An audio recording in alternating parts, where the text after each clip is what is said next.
Good morning. I've got everybody discombobbled this morning because my microphone quit. So it's great to see you all this morning and know with me the sun is shining above those clouds and it's a beautiful day in our neighborhood. I am so happy to see all the sunshine in this room, those bright and happy faces. Welcome, welcome. For those of you who are joining us for the first time, there are some new information packets on the table in the foyer. On our back table, we have prayer request forms because we love to pray here. So if you have anything that's heavy on your heart or anything you'd like us to celebrate with you, please fill out one of those prayer request forms and put them in the prayer box. And Reverend Yvonne and I will be praying with you and for you all week. There's also a place back there to sign up if you'd like to be on our mailing list. So I think that pretty much covers what I have to say, other than we have some beautiful music right now. Well, in a second.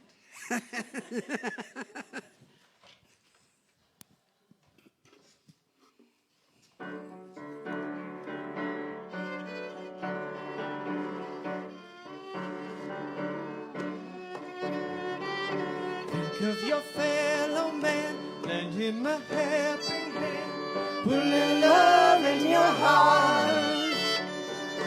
You see it's getting late, oh please don't hesitate, put a little love in your heart, and the world will be a better place, and the world will be a better place for you and me.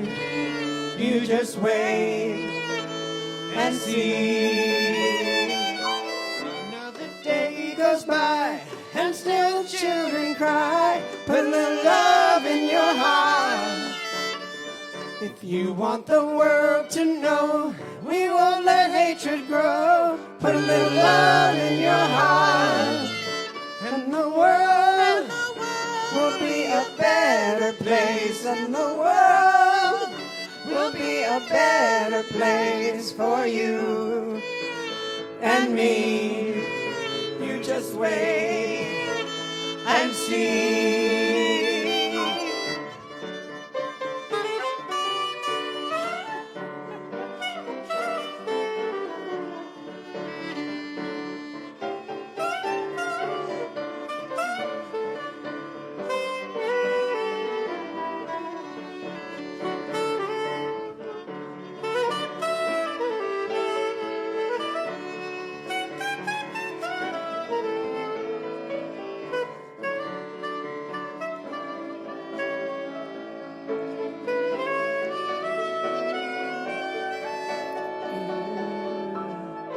Take a good look around, and if you're feeling down, put a little love in your heart.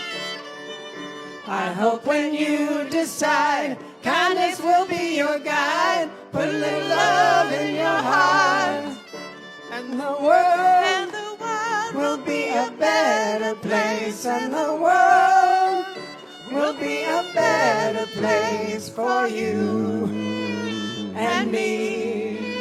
You just wait and see. Put a little love in your heart. Put a little love in your heart. Put a little love in your heart. Put a little love in your heart.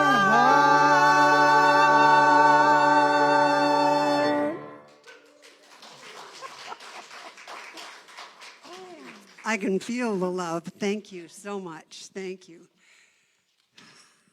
So it's that time in our service where we get to bless the children within each one of us, and all of the children in the world. So if you would join me in this prayer, we see you, who you really are, made in the image and likeness of God.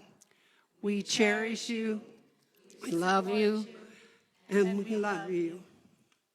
And so it is. And so from this place of love and oneness, let us move into a place of prayer within, knowing truly there is only one life, and that life is God. And that life is perfect. And that life is my life now. And that life is the life of each and every one of us. God the good.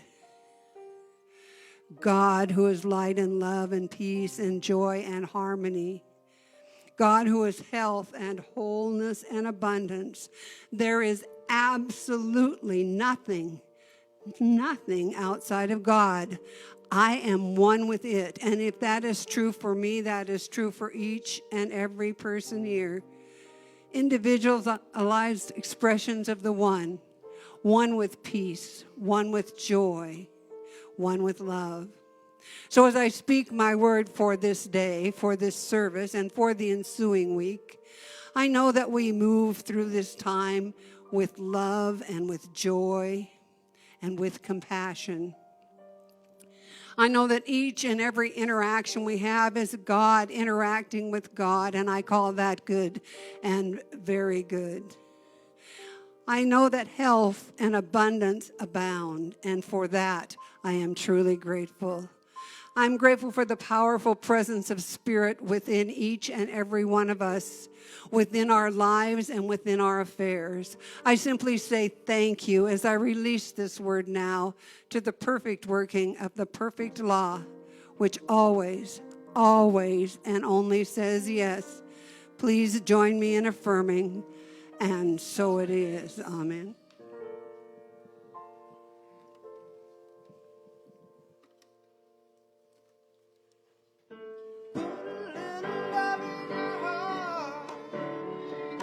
Put a little love in your heart. Put a little love in your heart. Put a little love in your heart.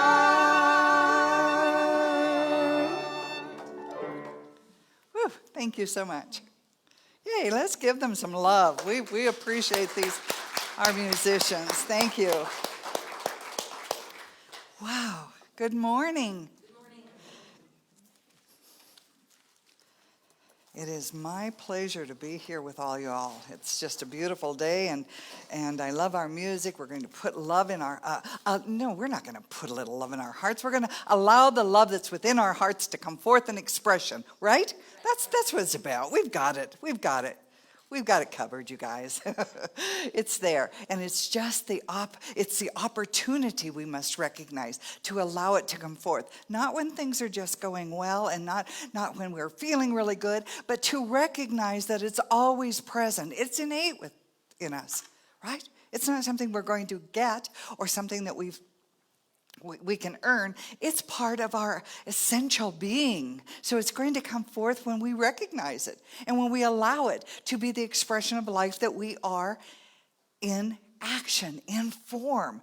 So I'm so happy to be here with all of you all today. I talked to my best friend, oh my goodness, Sharon in Boerne, Texas. Sharon lives in Boerne, Texas. We went through ministerial school together. We were just practitioner studies together, and it's so wonderful. So she calls me every Sunday. Well, we talk almost every day, but she calls me every Sunday morning, and she just gets me going. She really gets me going because she's so sure that all the people I want to see are going to show up, and sure enough, here you are. Here you are. I'm so happy to see all you all. So again, good morning, and I know Reverend Linda welcomed you. If it's your first time here, we say welcome. This is a place where love is spoken, and it's never like someone's a stranger here. This is a home where the door is open, as Ernest Holmes said, welcome, stranger. Stranger only meaning I can't remember your first name, probably. Otherwise, you're not a stranger in the home of love. So know that, please. Okay, for the last 2 weeks, or this is the third week now, I've been reading this book and speaking from it. It's called The 5 Invitations by Frank Ostowski. I love that book.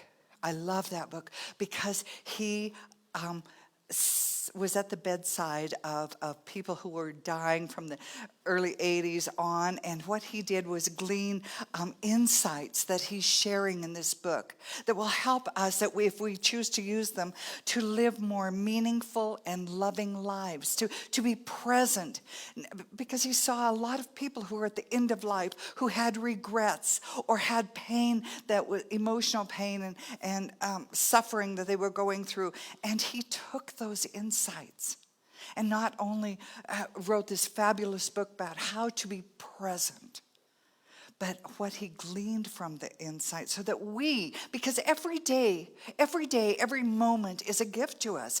This moment right here, right now, is our gift to live and express as we would choose to. At our highest level, at a mediocre level, or at our lowest, we're always at choice. We're always at choice. So this week, the third invitation is to bring your whole self to the experience. Last week I talked about push nothing away. Push nothing away, which was a real challenge, but to me at times, because there are things I don't want to include. But here's what I know: it's like if our life was a puzzle. And our entire life would make up the entire puzzle. So we're putting the puzzle pieces together. And that's easy enough to do if it's not yourself. But when it's us, I had to look at the puzzle pieces I'd rather leave out. The crankiness, the mistakes I've made, the erroneous beliefs I've carried, the fears I've lived from. I'd like to leave those out of the puzzle. But you know what? We can't do that. We can't do that and live a full life, because it takes the complete puzzle to put together to have the whole, right? It's the whole. I believe so totally in a God who just loves the entirety of what it created, not just the good parts, because everything that God created is good. And then I come along and I mess up here and I mess up there, or my neighbor messes up here. God doesn't see that, I don't believe. God sees the perfection of its work and sees that he gave us free will to choose to recognize and evolve and move into greater experiences of what we are, the holiness that we are, the wholeness that we are. So today I want to talk about those, not leaving any pieces of what we are out because we're either ashamed of them, or we just think they're horrible mistakes, or we'd just rather forget about them. Some of us even might deny what they are part of us. But you know what? We don't have to do that. We don't have to do that, because what we're doing is moving on this journey together to evolve into this greater expression of the love that we are, of the creative expression of God that we are. So we don't have to leave anything aside. But we all want to look good, right? We want to look good. We want to be seen as strong and capable, and some of us spiritual, and some of us just very well adjusted, and have a very positive self-image. That is wonderful. That is wonderful. But we don't want to discard other pieces of us. You know what we want to do? We're religious scientists. We are powerful and power-filled people. We can just gather those other pieces, those puzzle pieces that we don't know where they fit. We don't even want them to fit, but they do fit. So because they're pieces of it, we can just gather them into this expression of love that we are, into this energy of love that we are, into this energy of life that will take everything that we are and heal it for us. I don't want to ignore the stuff that doesn't work for me. I want it healed. I want it to no longer drain my life's energy from me. I want to say, yes, that was a mistake I made. Yes, that was an error. Yes, that was unconscionable behavior, whatever it might have been. Yes, that was fear that was running me. And I choose now to remember that with that, I am still whole. Not without it, I'm whole. With that, I am still whole. That's for all of us to know. That is who we are. And again, we don't have to hide that we've been angry people. We don't have to hide that we might have acted out of ignorance. We don't have to hide that sometimes we're just a mess. What we want to do, though, is to hold that in that cauldron of love. And if we can't do it in the moment, then it's up to us to find someone who will. Not someone who will reinforce the negative that we're thinking, but someone who can hold truth. That's why I love that we can put in prayer requests. Because what is a prayer request? It's a request for truth to be revealed.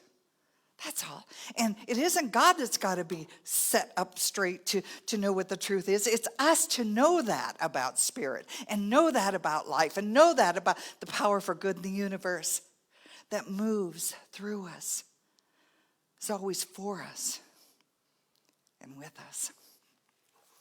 So I know that there are roles that we take on. And I just want to preface this with saying roles are not bad. They're not good or bad. Roles are just things we choose to do.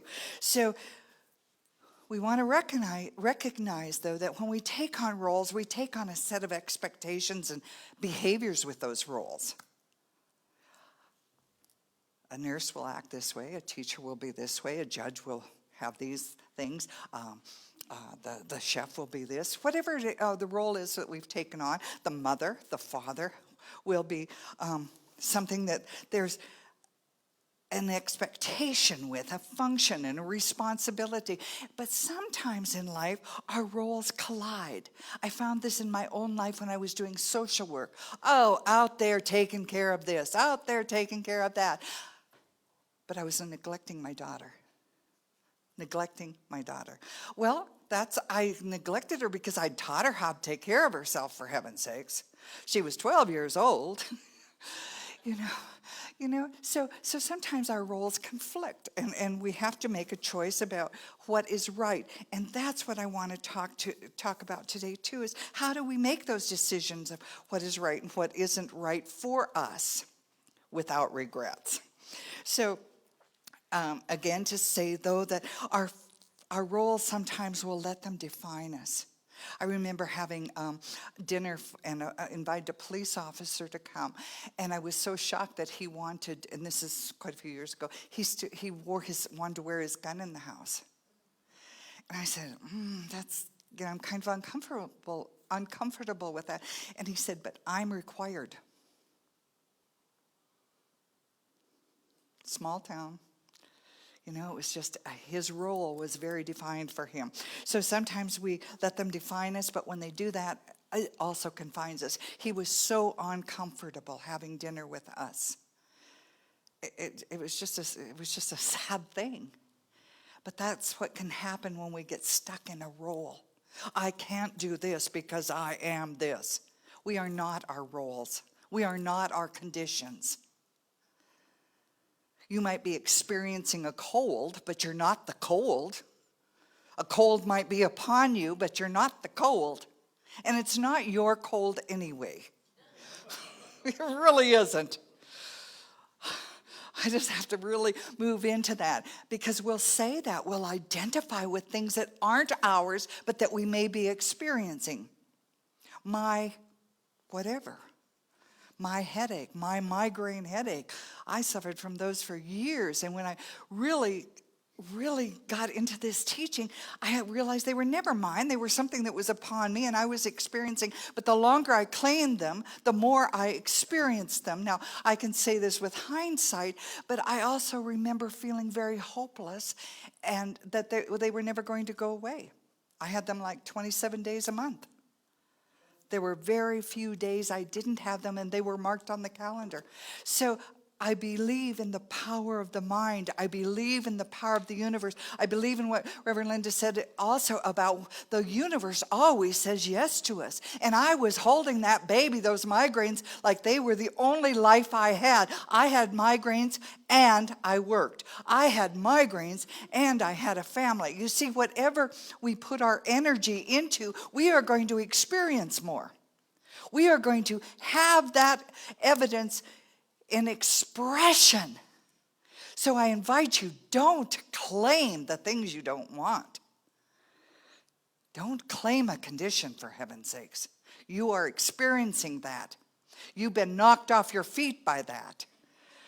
You've been delayed in living because of that in the moment. In the moment.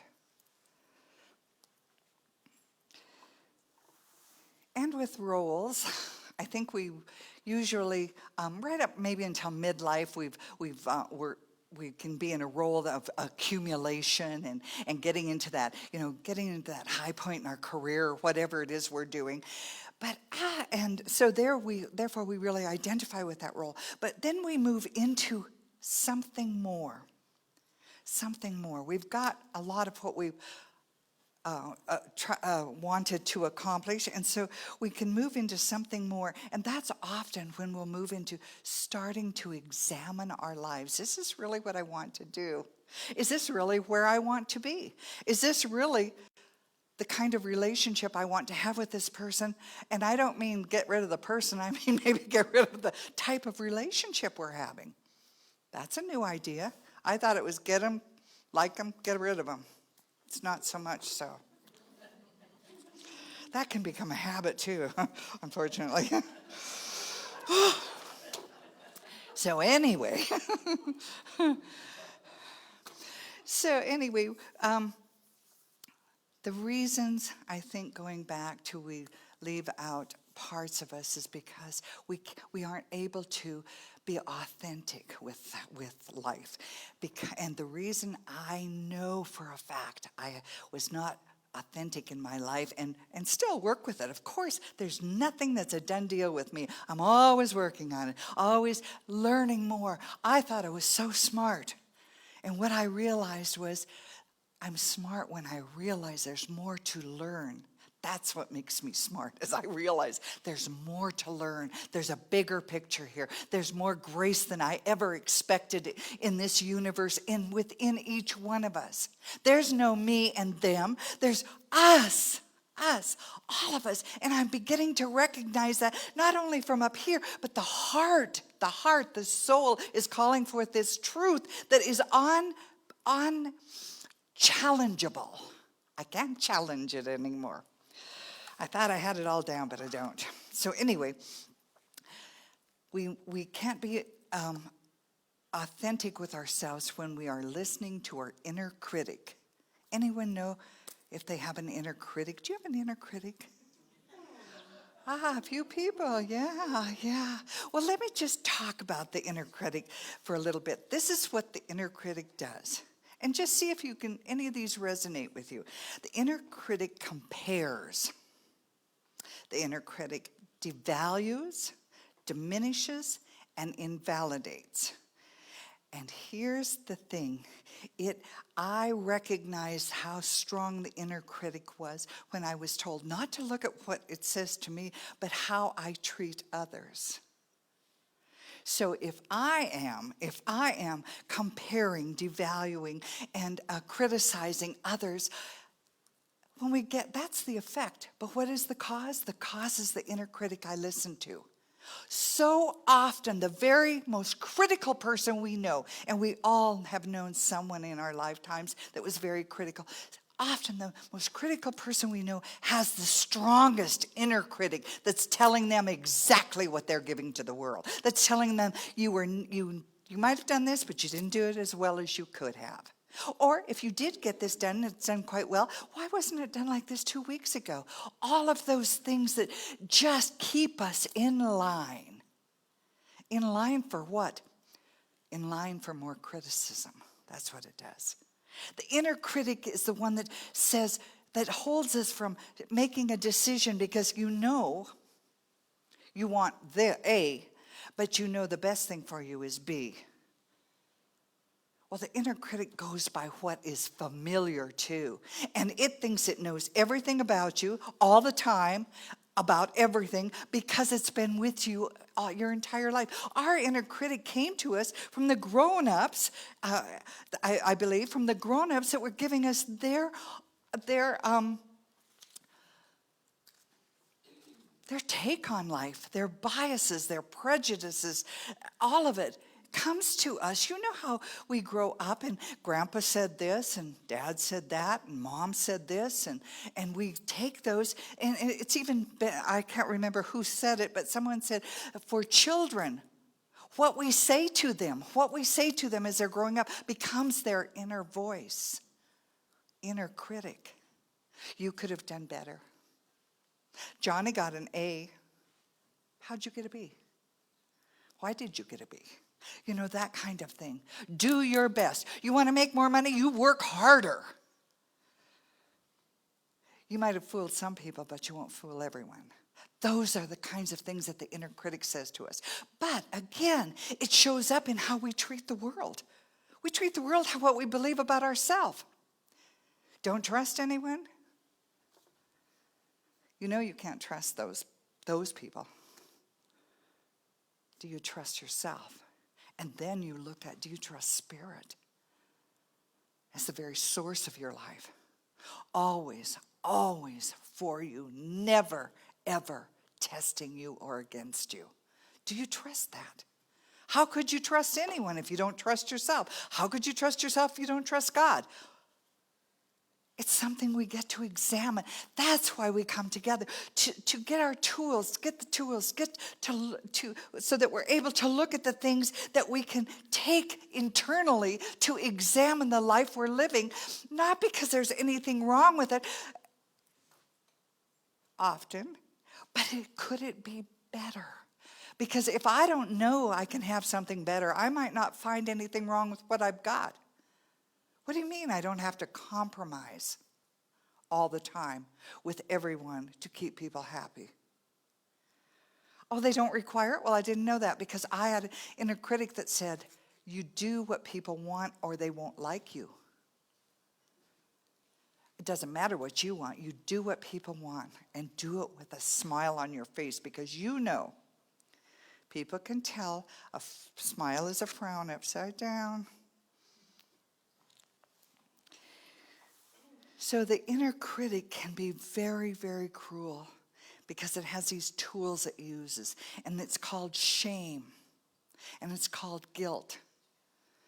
And it's called fear.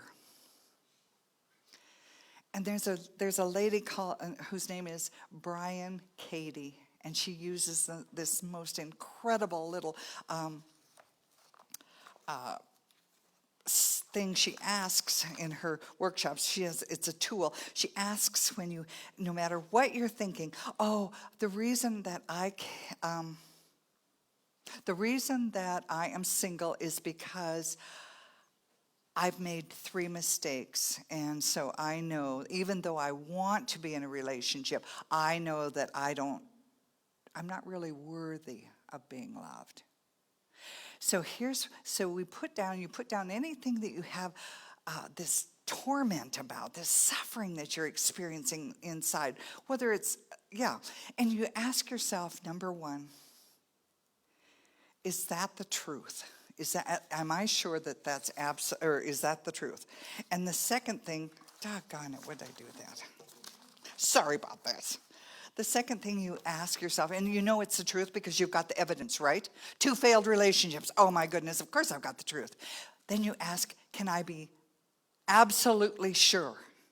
Absolutely sure, is this the truth? You see, it's examining what we've believed, examining that which has made us suffer, that which we have suffered from, that we've taken on as truth. We get to examine it when we ask ourselves, is this really the truth about me? When we ask ourselves, is this really the truth about my neighbor? Is this the truth about the guy down the street? I so know we don't need to know people's stories. We need to have the space within us to accept without the story, without the explanation. It's called open heart. That's what we need. And we need to make that space for ourselves too.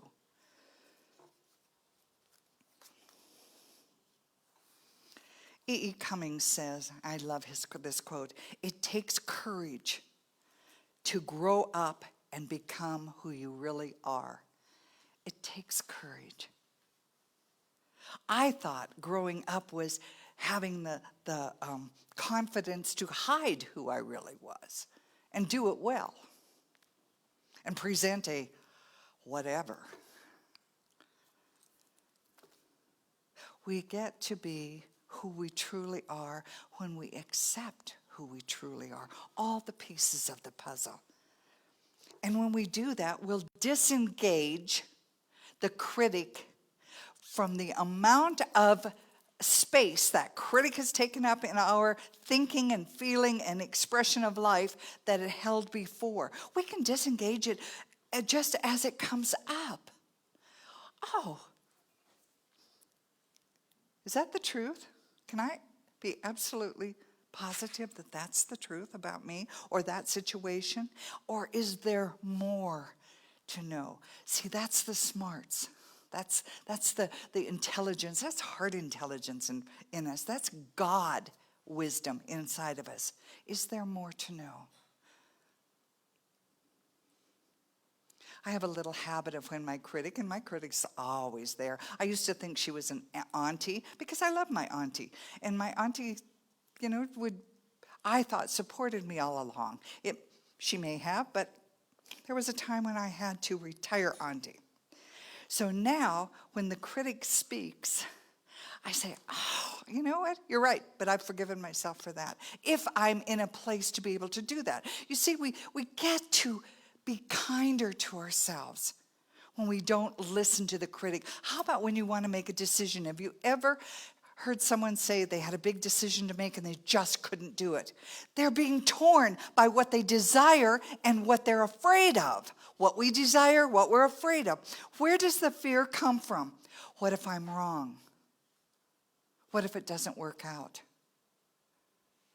What if people laugh at it? You see, that's the critic in us. What if I'm wrong? What if it doesn't work out? You see, we can take the position we want because we're at choice.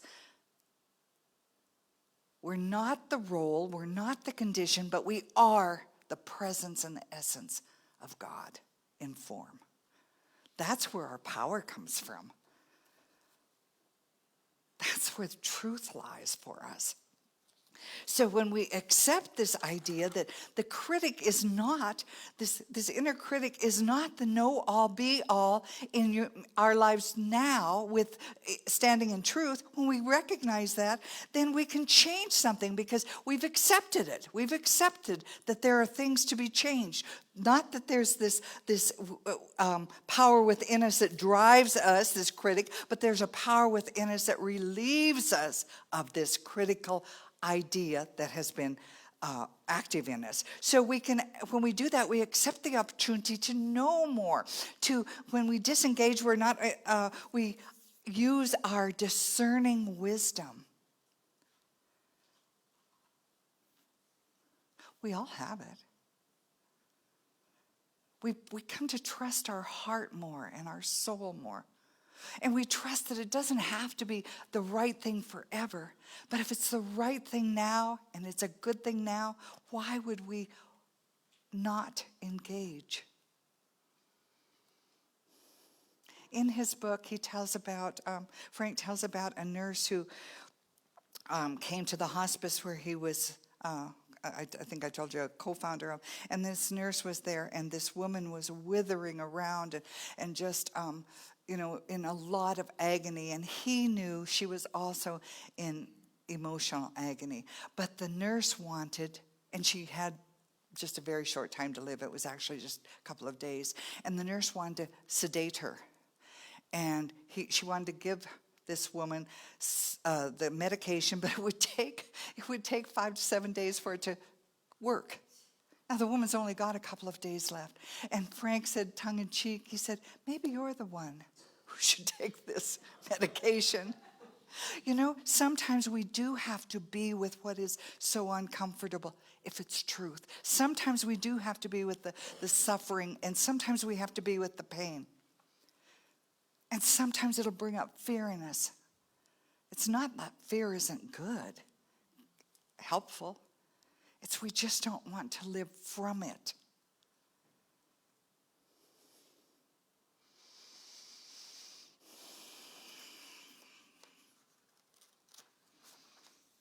I dropped a very important piece of paper. Very important. Oh, guess what? I found it. I want to read this because it came from Martha Beck's book, The Way of Integrity. Here's what happens. I'm reading 3 books, right, all at the same time. Now, that's not unusual, but then I forget where I get the quotes from. So, but this came from Martha Beck's book, The Way of Integrity. Our worst psychological suffering comes from that we genuinely believe, like the inner critic, while simultaneously knowing that they aren't true. They aren't true. Believing that I can't be in a relationship because I've already messed up a couple. But knowing in my heart I can. I want to and I will be. You see that clashing? Whatever it is that we're clashing with. There's something within our soul that not only knows it but desires that. And we want to be in that desire.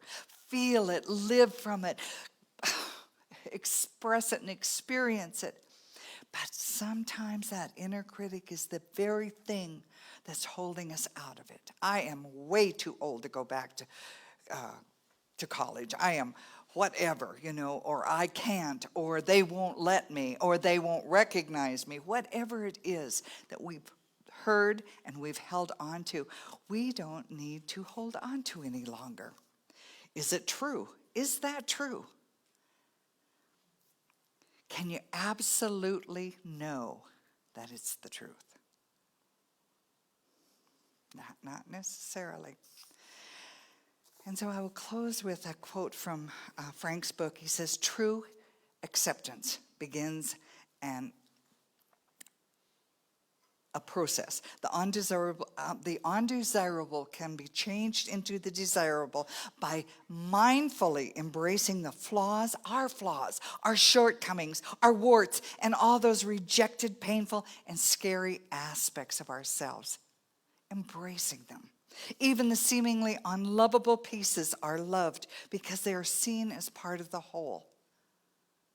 We don't have to love them individually. We love them as part of the whole. We expose our imagined imperfections to the fierce fires of wisdom, strength, and love. And in doing so, we learn to turn iron or lead into gold. Confusion dissolves into clarity. And we discover courage in our vulnerability. We discover courage in our vulnerability. We melt internal enemies and transform them into our friends. This process reveals the true treasure, which is the pure potential that exists in everything, the glimmering properties of our essential nature. That's all we're here to do, is to be the expression of our essential nature. Remember, we're not our conditions. We're not our roles. We're not our experiences. We are the presence and the perfection of God in form. So I'll ask you to join me as... And I will mention that Reverend Dr. J. Scott Neal passed this past week, an incredible man who was so steeped in the belief of religious science, in the power of the mind, in the one life. He always said, the challenge is for us to wake up our spiritual potential and take charge of our lives. So let us do that. So let us move into that space, that inner sanctuary, where that potential for life is always expressing. That unlimited potential that we live in and we live from is God, the one Spirit. And we are blessed in this moment with this thing we call life and awareness, choice and will. We are blessed as love, as intelligence, as goodness. And from this comes our compassion and our generosity. We are peace. And in order to know this, we activate it from within. And we recognize it in others. And we come to know ourselves in our wholeness by accepting all the pieces of the puzzle that makes up who and what we are. And we bless every puzzle piece. And we activate that which is grace within us in a greater way as we stretch ourselves as we go out into the world. We stretch to include and encompass that which has been left out, to bless and lift up in love those we have left out.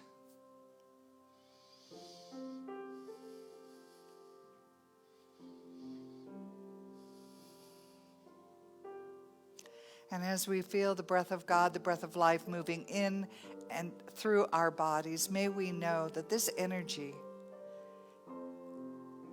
supports this universe, our world, and each one of us. And so as we discover the goodness of God, as we discover the grace of life, may we share and shine it everywhere we go.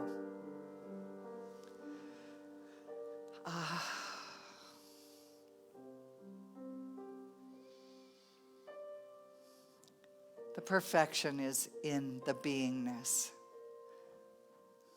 We are perfect. We are whole. We are complete when we are present to ourselves and to life. We recognize that we hold that idea, the wholeness, the perfection.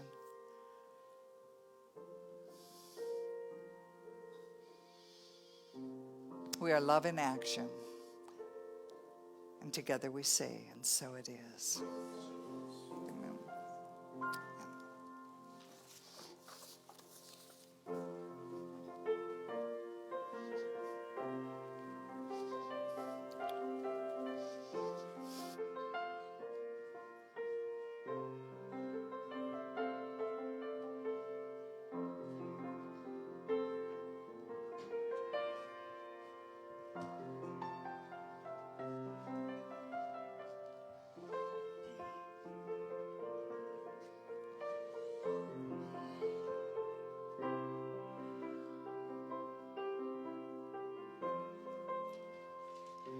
So you speak to me of sadness and the coming of the winter.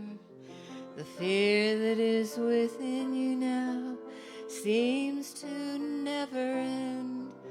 And the dreams that have escaped you and the hope that you've forgotten. And you tell me that you need me now. You want to be my friend. And you wonder where we're going. Where's the rhyme? Where's the reason? And it's us who must accept that it's here we must begin to seek the wisdom of the children and the graceful way of flowers in the wind. For the children and the flowers are my sisters and my brothers. Their laughter and their loveliness would clear a cloudy day, like the music of the mountains and the colors of the rainbows. Their promise of a future and a blessing for today.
Though the city start to crumble and the towers fall around us, the sun is slowly fading and it's colder than the sea. It is written, from the deserts to the mountains they shall lead us. By the heart and by the hand they will comfort you and me. In their innocence and trusting, they will teach us to be free. For the children and the flowers are my sisters and my brothers. Their laughter and their loveliness would clear a cloudy day. And the song that I am singing is a prayer to all believers. Come and stand beside us, we will find a better way.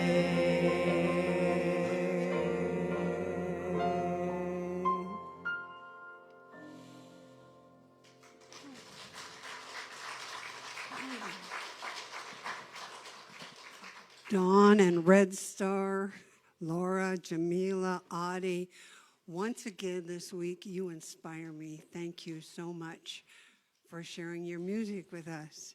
So we've come to that time in our service where we get to put into practice the law of circulation. So I'd like to ask you now to take your tithe, your gift, your offering in your hand and in your heart. And for those of you who are here in the sanctuary, there's a basket on the back table. And for those of you who are online, if you go to our website, there's a place there that you can donate as well. So if you would please join me in this prayer of spiritual giving and receiving. I live in a universe of abundance.